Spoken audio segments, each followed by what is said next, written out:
नमस्कार, आप देख रहे हैं आज तक। आपके साथ मैं हूं Saeed Ansari. Mumbai cruise drugs case का अपडेट हम इस वक्त देते हैं आपको। बड़ी खबर यह है कि शाहरुख खान के ड्राइवर से पूछताछ शुरू हो गई है, लेकिन फिल्म स्टार शाहरुख का बेटा आर्यन जेल के अंदर है। बाहर जबरदस्त एक्शन है। एनसीबी ने फिर से छापा मारा है। निशाने पर है फिल्म प्रोड्यूसर इम्तियाज खत्री, जिसके साथ आर्यन की तस्वीर भी सामने आई थी। मामले में ट्विस्ट महाराष्ट्र के मंत्री के दावे से सामने आया। नवाब मलिक ने दावा किया कि क्रूज ड्रग्स रेड फर्जी है, लेकिन इस समय जो खबर आ रही है वो ये कि शाहरुख खान के ड्राइवर से पूछताछ शुरू हो गई है।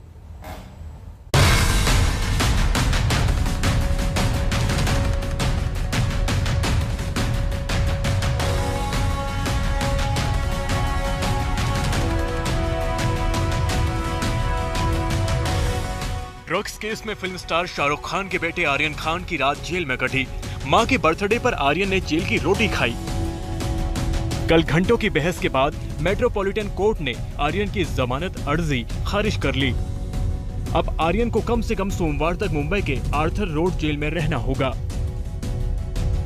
आर्यन जेल में है, लेकिन बाहर ड्रग्स केस पर घमासान जारी है। आज तक के हाथ लगी पंचनामा की कॉपी में एनसीबी का दावा है कि अरबाज ने आर्यन के साथ ड्रग्स लेने की बात कबूली है। इस रिपोर्ट में यह भी कहा गया है कि अरबाज मर्चेंट के जूते से चरस बरामद हुई। नारकोटिक्स कंट्रोल ब्यूरो का कहना है कि जो रेड है वो पूरी तरह से कंप्लीट हो चुकी है। 2 गाड़ियों में ये ऑफिशियल यहाँ पर आए हुए थे। कुछ बयान दर्ज किए गए हैं इम्तियाज खत्री के घर के अंदर से, और फिलहाल ये जो गाड़ी है ये भी नारकोटिक्स कंट्रोल ब्यूरो की गाड़ी है जो लगातार रेड में शामिल रही है। घर के अंदर रेड हुई है। इम्तियाज खत्री बॉलीवुड के कई सितारों से उसके लिंक है, बड़ा बिल्डर माना जाता है। उसके ठिकानों पर यहाँ पर रेड हुई है, और रेड करने के बाद अब नारकोटिक्स कंट्रोल ब्यूरो की टीम यहाँ से वापस जा रही है। क्रूज ड्रग्स केस में नारकोटिक्स ब्यूरो का एक्शन जारी है। ये रेड मुंबई के पॉश इलाके बांद्रा में फिल्म प्रोड्यूसर इम्तियाज खत्री के ठिकाने पर हुई। छापेमारी के बाद इम्तियाज को एनसीबी दफ्तर में तलब किया गया। इम्तियाज खत्री के बड़े सितारों के साथ उठना बैठना रहा है। एनसीबी क्रूज ड्रग्स केस में शिकंजा कस रही थी तो महाराष्ट्र के मंत्री नवाब मलिक उन पर सवालों की बौछार कर रहे थे। नवाब मलिक ने आज प्रेस कॉन्फ्रेंस कर एनसीबी के जोनल डायरेक्टर समीर वानखेड़े को घेर लिया। उन्होंने क्रूज पर छापेमारी को ही फर्जी बता दिया। नवाब मलिक ने कहा, बीजेपी के दखल से एनसीबी ने 3 लोगों को छोड़ा। ऋषभ सचदेवा, प्रतीक गाबा और अमीर फर्नीचर वाले को छोड़ दिया। उन्होंने कहा कि इस मामले में समीर वानखेड़े के कॉल की जांच हो। हमारा सीधा सवाल एनसीबी से है कि 1300 लोगों के जहाज पर आपने रेड की।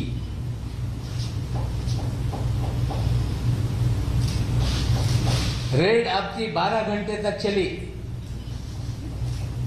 उसमें आपने 11 लोगों को सिलेक्ट करके आपने डिटेन किया। डिटेन करने के बाद आपने इन सभी लोगों को एनसीबी के कार्यालय में पूछताछ के लिए लाया। ये 3 लोगों को छोड़ने के लिए किसने आपको आदेश दिया, इसकी जानकारी एनसीबी को देनी पड़ेगी। भाई, आपको बीजेपी के साथ में जो झगड़ा है हमसे निपटाइए। आप प्रशासन को एक एक अधिकारी को, फिर वो समीर वानखेड़े हो या कोई ईडी का ऑफिसर हो, उसके ऊपर इस प्रकार से गंदे आरोप करके आप उनको डिस्टर्ब करना चाहते हो क्या?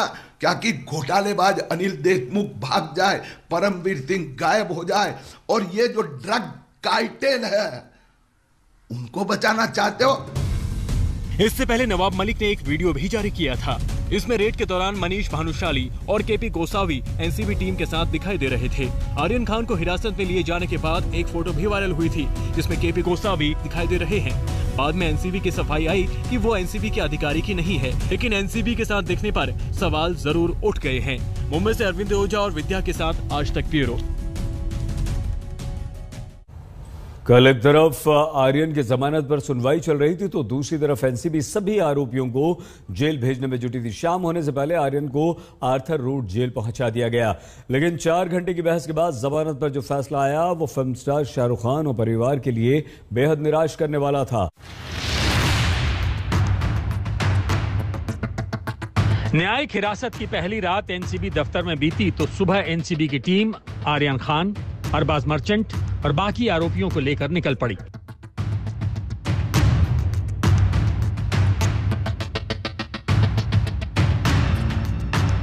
एक तरफ किला रोड कोर्ट में आर्यन के वकील सतीश मान शिंदे आर्यन की जमानत के लिए दलीलें दे रहे थे, वहीं एनसीबी आर्यन समेत सभी आरोपियों को पहले मेडिकल के लिए ले गई और उसके बाद मुंबई की आर्थर रोड जेल पहुंच गई। आर्यन खान है, उसको लाया जा चुका है इस गाड़ी में। ये मुंबई पुलिस की गाड़ी है, यहाँ पर आर्थर रोड जेल पहुंच चुके हैं। हम आपको दिखाना चाहेंगे जो आर्यन खान है, यहाँ पर शाहरुख खान के बेटे हैं आर्यन खान, इसको लाया गया यहाँ पर और आर्थर रोड जेल में अब ले जाया जा रहा है। मुंबई क्रूज ड्रग केस में गिरफ्तार आर्यन खान, अरबाज मर्चेंट समेत सभी पुरुष कैदियों को आर्थर रोड जेल भेजा गया, जबकि महिला आरोपियों को भायखला जेल भेजा गया है। जिस वक्त इन सभी को जेल ले जाया जा रहा था, अरबाज मर्चेंट तो ठीक थे, लेकिन आर्यन थोड़े नर्वस दिखाई दे रहे थे। आर्यन खान को भी आपने देखा होगा वहां पर, शाहरुख खान के बेटे को, क्या स्थिति थी जब उनको पता चला कि अब आर्थर रोड जेल भेजा जा रहा है? क्या स्थिति थी? उससे पहले मेरी मुलाकात हुई थी, जब उनको बताया गया आर्थर रोड जेल लेकर जा रहे हैं, उसके बाद मेरी मुलाकात नहीं हुई। जब मुलाकात हुई कस्टडी में तो क्या स्थिति थी? क्या नर्वस थे? क्या स्थिति थी? कोई भी नर्वस रहेगा, ऐसा एलिगेशन उनके ऊपर लगा है तो हम जैसे इंसान नर्वस हो जाएंगे। इससे पहले मेट्रोपॉलिटन अदालत में मौजूद दोनों तरफ के वकील तय ही नहीं कर पा रहे थे कि आर्यन खान और दूसरे आरोपियों की जमानत पर सुनवाई किस अदालत में होगी। गुरुवार को मेट्रोपॉलिटन अदालत ने साफ कहा था कि जमानत पर सुनवाई सेशंस कोर्ट में होगी, लेकिन सुनवाई का वक्त आया तो यह असमंजस बना रहा कि जमानत की सुनवाई मजिस्ट्रेट कोर्ट में होगी या सेशंस कोर्ट में। दरअसल गुरुवार को मेट्रोपॉलिटन कोर्ट में आर्यन खान के वकील सतीश मान शिंदे ने एनसीबी की रिमांड की मांग के खिलाफ दलीलें रखी और आर्यन को जमानत देने की मांग की। इसके बाद सतीश मान शिंदे ने तर्क रखा कि आर्यन का मोबाइल एनसीबी के पास है, सारा रिकॉर्ड उनके पास है, ऐसे में आर्यन को जमानत दे दी जानी चाहिए। सतीश मान शिंदे ने कहा कि 5 दिनों में काफी पूछताछ हो चुकी है। अरबाज से आर्यन की दोस्ती है, लेकिन ड्रग रैकेट से उसका कोई लेना देना नहीं है। सतीश मान शिंदे ने अदालत में तुरंत जमानत पर सुनवाई की मांग कर दी। इस पर सरकारी वकील ने कहा कि जमानत की सुनवाई सेशंस कोर्ट में होनी चाहिए, इस अदालत में नहीं। सतीश मान शिंदे ने कहा, अदालत के पास रिमांड देने का अधिकार है तो जमानत देने का अधिकार भी कोर्ट की शक्तियों में निहित है। सतीश मान शिंदे ने आर्यन की तरफ से कहा, मैं एक सम्मानित परिवार से हूं और मेरे फरार होने की संभावना नहीं है। मैं मुंबई का रहने वाला हूं, इस नाते मुझे जमानत मिलनी चाहिए। शिंदे सर ने ऐसा आर्ग्यू किया है